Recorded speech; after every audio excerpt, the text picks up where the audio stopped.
بسم الله الرحمن الرحیم. السلام علیکم ګرانو دوستانو زمونږ او ستاسې نننی درس دا لیکسیون 46 یعنی شپږ څلوېښتم درس د 46 سپیل یا بوشتابیغن داسې راځي. ښه شروع کوو د درس دوستانو. دلته وایي چې was past wo schreiben sie یعنی څه was یعنی څه یا کوم یو past یعنی صحیح ده و یعنی په کوم ځای کې شرایبن یعنی ولیکئ زی تاسې. ګورئ دوستانو مثلا دغه نومونه ښیي که نه چې یعنی کوم یو نوم د کوم اکثره صحیح ده.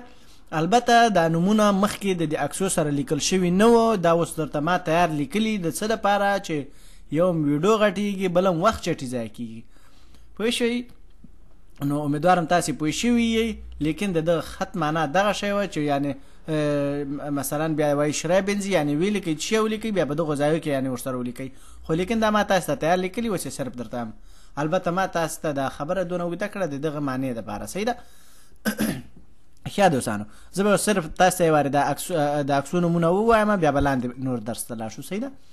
دلته وایي چې دیر فینسر دی لامپې der Schrank, das Bild, die Toilette, das Sofa, das Waschbecken, die Spüle, der Stuhl, der Sitzel, یعنی د دې دا دواړه نومونه دي. ښه der Teppich, das Bett, der Herd die Badewanne, der Tisch.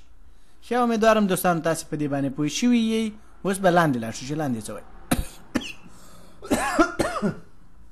ښه په دې ځای کې وایي چې ordnen sie alle ورته څو یعنی څه ordnen جملې وکئ یا په ترتیب باندې کوي که نه یا مرتب یې کوي.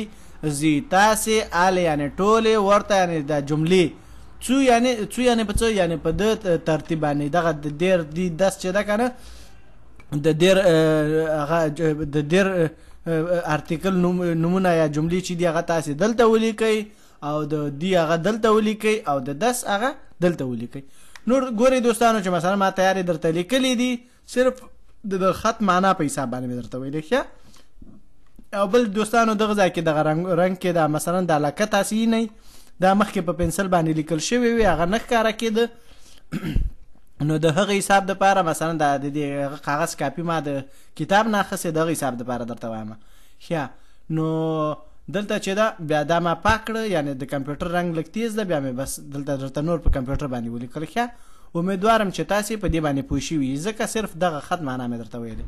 او د دیر دی دس یعنی دا د دغه رنګونه چې کوم دي دا د دیر ده مثلا دا د دی ده دا سور مثلا دا یو شین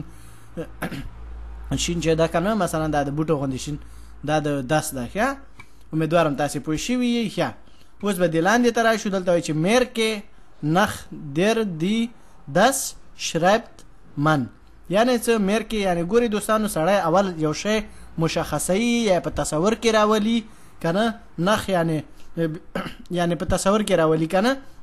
ګورئ دوستانو په هغه باندې په یومه یعنی صرف دا نه ده چې په تصور کې راولي یعنی زه بیا تاسو ته خبره کوم.